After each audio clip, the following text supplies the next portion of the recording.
Indiana special education law says when it comes to any non-public school, including any religious school, each public agency shall locate and evaluate all students with disabilities, consult with non-public school reps and parents, and make special education and related services available.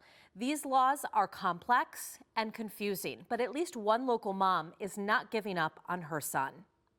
John has 6 kites. Allison Voorhees has been fighting for her son since he was born. So Jonas was born right before 36 weeks. Jonas is 8 now, but Voorhees knows he wouldn't be where he is today if it wasn't for the services he's received since he was little. Yeah, around 1.5 years old, we had asked for a referral for a speech eval for him, and he's been in speech services since then.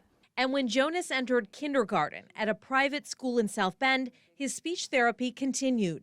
Once he turned 3, those services turned over to the school corporation. Until this school year. And we were informed by his school that we would no longer be getting speech services. Voorhees learned that this time around, the way to fight for her son was to file a complaint with the Department of Education. And so it has been a battle, very time-consuming. The complaint, filed in early October, alleges the South Bend Community School Corporation did not implement the student service plan by providing direct speech services.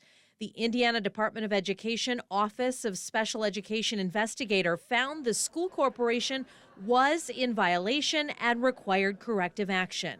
Voorhees is still waiting on the school corporation to make up for the lost time and lost services. I'm not expecting something more than what the law states he deserves. Voorhees isn't the only parent who has filed a complaint against the South Bend School Corporation. In fact, a search of complaints on the DOE's website shows since October 1st, there have been 8 complaints against the South Bend School Corporation, after which investigators issued citations. The complaints are not all the same, and the district says they do not show a pattern of performance issues. Only 2 of the 8 complaints come from private schools. Still, Voorhees is worried other families are experiencing similar issues, but might not know what steps to take. And that's kind of the bigger picture to this is, of course, my first concern goes to my child, right? But bigger picture is there's other kids who are in this same boat, right? My name is Tanya Brewer, and I am the Executive Director of Exceptional Learners. At a South Bend School Board meeting last month, Tanya Brewer briefly explained the district's role in serving special ed students who go to private schools. Of that number, 612 students are in non-pubs. I think it's important to note that not only are we responsible for serving and providing services to students who attend South Bend community schools, we are also the LEA, or the local educating agency, that is responsible for serving and providing services to students who are attending non-public schools as well. The law says while public schools are required to work with private schools, they're not required to provide the same amount of services to private school students as they would students in public schools.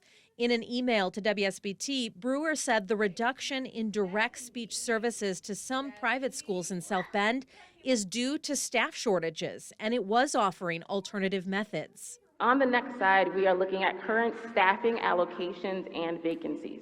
She says the district, like many other school corporations, are facing challenges in finding speech and language pathologists to work in schools. I still feel frustrated that the process is what it was. The communication, the lack of communication, I think was my frustration. Voorhees' message for others is don't give up. It's hard to know when to push and how hard to push, because these people who you need things from are the people that you're dealing with. She's been advocating for her son since he was born, and she's not stopping now. At the end of the day, remember kind of what you're fighting for, which is to make sure, your child can be as successful as they can be. You can read more about the law and the complaints against other districts on this story on our website. Thanks for watching. Here's another story you may like, and subscribe to the WSBT 22 YouTube channel.